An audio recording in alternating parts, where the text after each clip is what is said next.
Ritual pesugihan nyata langsung kaya bagi siapa saja yang berani bertapa di air terjun Sungai Leuweung Hideng ini.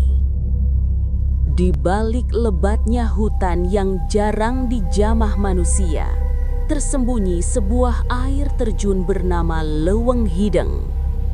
Airnya jernih, namun suasananya selalu diselimuti kabut tipis dan hawa dingin yang menusuk tulang.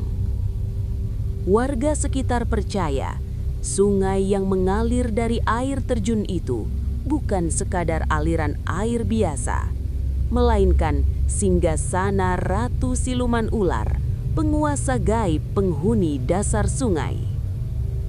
Konon katanya, siapapun yang berani bertapa di tepi air terjun Leuweung Hideng selama 7 malam, tanpa api, tanpa makanan, dan tanpa sepatah kata pun, akan didatangi sang Ratu Demit. Namun syaratnya berat. Hati harus mantap, tidak boleh takut, dan tidak boleh menoleh meski mendengar suara apapun di belakang. Pada suatu malam Jumat Kliwon, seorang lelaki bernama Wirya datang dengan tekad bulat.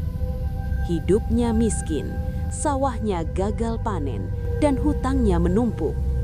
Ia duduk bersila di atas batu besar dekat derasnya air terjun. Malam pertama hanya terdengar gemuruh air. Malam kedua, suara desisan mulai terdengar samar. Malam ketiga, angin berputar mengelilinginya seperti sesuatu yang mengawasi. Memasuki malam ketujuh, tepat tengah malam, sungai yang tadinya tenang mendadak beriak. Airnya terbelah perlahan. Dari pusaran gelap, muncul seekor ular raksasa bersisik hitam mengkilap, matanya menyala kehijauan. Tubuhnya sebesar batang pohon kelapa, melingkar di permukaan air tanpa tenggelam.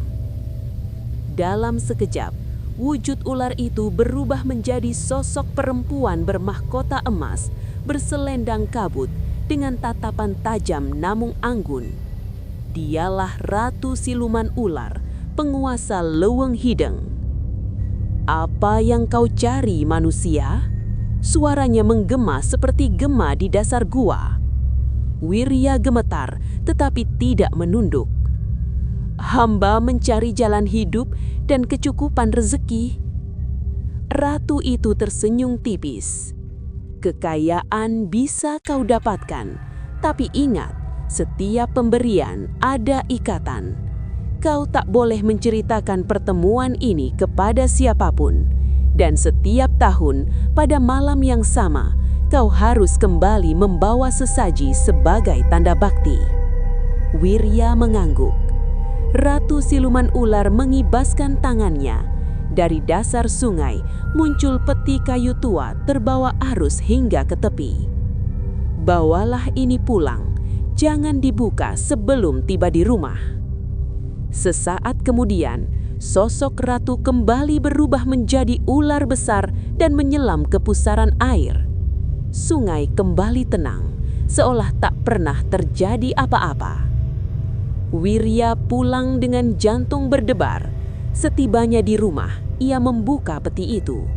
Di dalamnya penuh kepingan emas dan batu permata berkilau.